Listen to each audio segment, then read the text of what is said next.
続きまして海外の楽曲においてこの J-POP 王道進行がですねどのような使われ方をしてきたかということについて、ちょっと考察してみたいと思います。日本では使われまくっているこの王道進行ですが、海外ではこのコード進行を使用した楽曲というのはそれほど多くは見受けられません。あったとしてもそれらは単発であって、そこから何か音楽的傾向を読み取るというのはちょっと無理があります。しかし欧米のこのポップミュージックの歴史の中でですね、唯一この王道進行を用いたヒット曲が量産された時代がありました。これが1980年代の後半から数年間にわたって盛り上がりを見せたユーロビートというムーブメントです。で、ダンスミュージックと王道進行の絡みという意味ではですね、このユーロビートブームのほんの少し前にこの見逃せない前兆がありました。1982年になるんですが、この王道進行によるキャッチーなサビで世界的に大ヒットしたある名曲があります。聞いたことがあるのではないでしょうか。こんな曲です。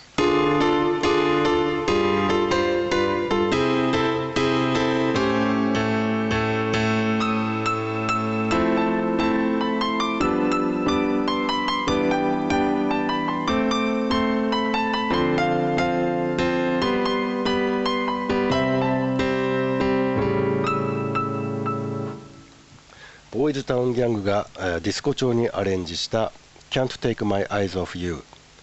君の瞳に恋しているという日本語タイトルがついていましたが、こういう曲です。で、これはですね、王道進行のサウンドが持つその美しさとか気持ちよさっていうのが最大限に生かされた本当に名曲だと思います。で、この4年後、ちょうどこの君の瞳に恋してるから4年後、同じくこの王道進行をサビに持つ初期ユーロビートの名曲が誕生します。マイケル・フォーチュニティの Give Me Up という曲です。この曲はですね、サビのみならず、イントロから A パターンからずっとこの王道進行のみで作られていると言ってもいいぐらい王道進行ばっかりでできた曲です。イントロがこんな感じでした。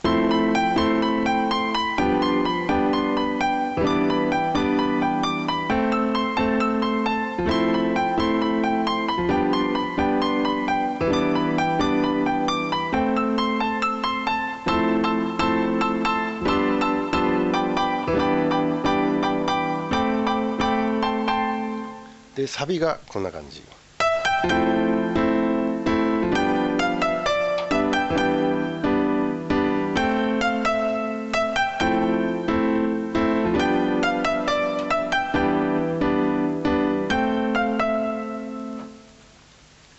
で、これはまた世界的にヒットするわけですが、この Give Me Up に刺激を受けたストック・エイトキン・ウォーターマンというイギリスのプロデューサーチームがいます。で、彼らがこの後本格的にユーロビートを量産し始めるわけですが、そこにはサビに王道進行を用いた楽曲、これがやっぱりたくさんあったわけです。例えば、今でも世界的なスターですけれども、カイリー・ミノーグの世界デビュー曲となった I Should Be So Lucky、 ラッキーラブという曲があります。こんなサビでした。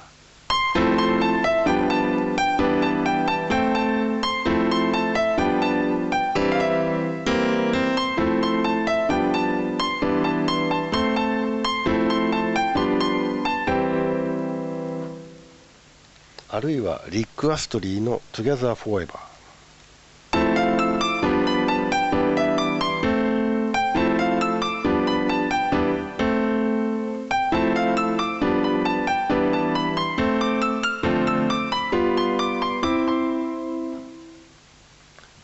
聞いていただいて分かる通り、ものすごく J-POP に近いサウンドです。やっぱりこの王道進行によって J-POP との親和性が異常に高いというのが何か感じ取れると思います。で、このユーロビートのムーブメントなんですけれども、世界的に見ればですね、1990年にはもう完全に下火になります。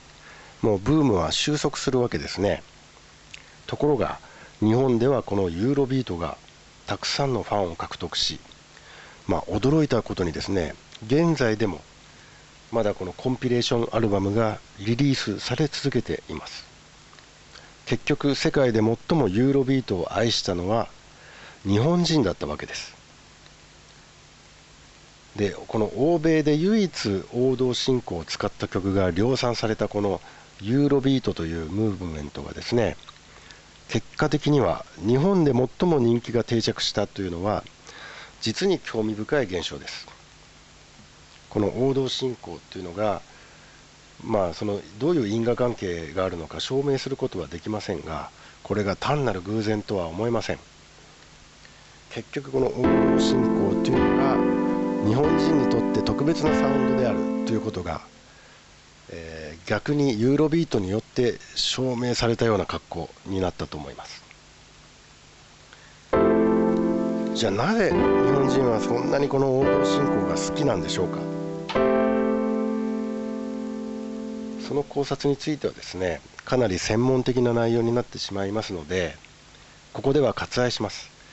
この部分の考察については、ブログの方でちょっと補足したいと思いますので、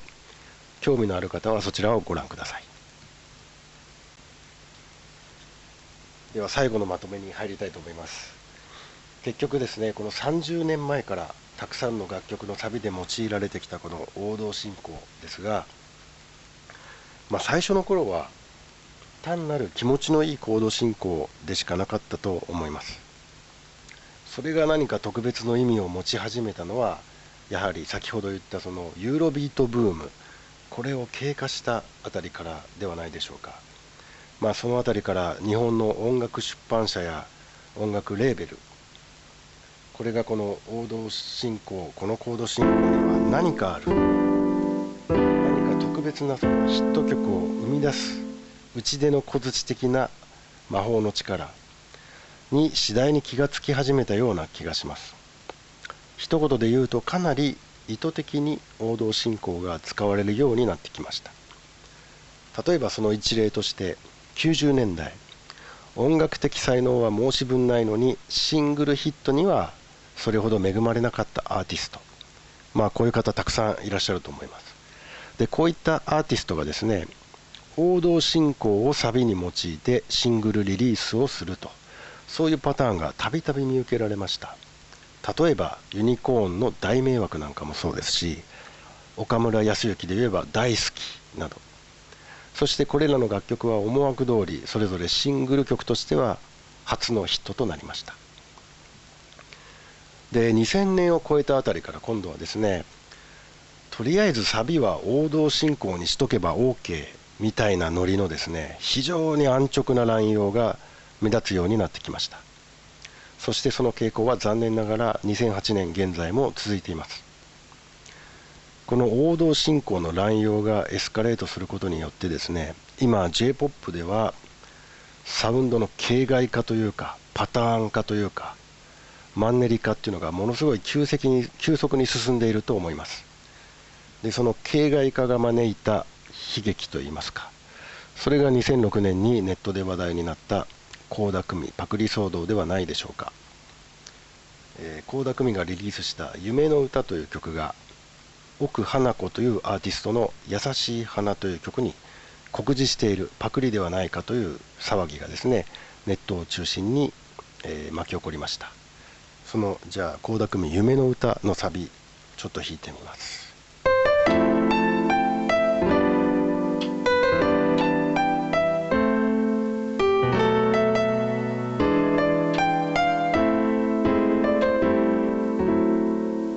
こういう曲なんですけれども、正直ベッタベタの王道進行であります。で、メロディーにもほとんど何のひねりもないといいますか、一言で言うと典型的な形骸化サウンドだと思います。で、こんな楽曲がですね、何かに似てしまうっていうのはむしろ当然であって、これはパクリというよりも何かもっと別な構造的な問題だと思います。で、パクリと言ってしまうとですね、元ネタは被害者になってしまいますが、かなりきついことを言いますと、このパクリの元ネタとされた優しい花という曲もオリジナリティというのはほとんど感じられません。今後こういう騒動っていうのは増える可能性が高いですが、それらはパクリというよりもこのサウンド J-POP のサウンドが形骸化したと、その形骸化が生んだ必然と捉えるべき現象ではないかと思います。では2008年の状況を見てみましょう。これは本当に正直今とっても深刻な状況にあるんではないかと思います。で2008年にデビューした ABEX 一押しの大型新人ガールネクストドアというアーティストがいます。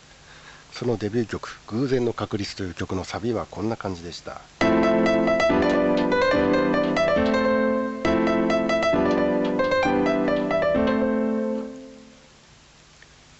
でガールネクストドア今月セカンドシングルをリリースしました。ドライバーウェイという曲です。そのサビはこんな感じです。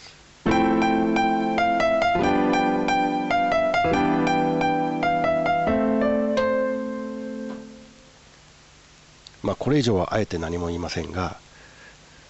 これが2008年の J-POP の状況であります。もちろんこれが全てではありませんが、非常に象徴的なアーティストだと思ったのでちょっと紹介させていただきました。ここまでたくさんの曲を今素材として聴いてもらいましたが、私が言いたかったのは王道進行、このコード進行が、これを使っているからこの曲は手抜きなんだとか、もしくはパターン化しているとか、そういう短絡的な話ではありません。王道進行を用いた素晴らしい名曲というのはたくさんあります。コード進行に罪はありません。問題なのはコード進行に依存しきってしまったその曲の作り方といいますか、そこから先の新しいサウンドの追求を放棄してしまった作り手側の姿勢にあると思います。王道進行というのは日本人にとって何か特別なサウンドであって、で30年以上にわたって多くのヒット曲を生み出してきました。それゆえこのコード進行が J-POP を特徴づける象徴的なサウンドになったと同時に、日本人がこのコード進行を愛しすぎたがゆえに今の安直な乱用を誘発し、J-POP サウンドの形骸化を進める原因にもなってしまったと言えるのかもしれません。以上、ミュージックハックス1回目いかがだったでしょうか。ここで紹介したすべての曲につきましては YouTube の動画をピックアップして音国道茶室の方でエントリーにしています。原曲を知らない方、そちらの方で原曲をチェックしてみるとより理解が深められると思います。以上、長時間ありがとうございました。音国道でした。さようなら。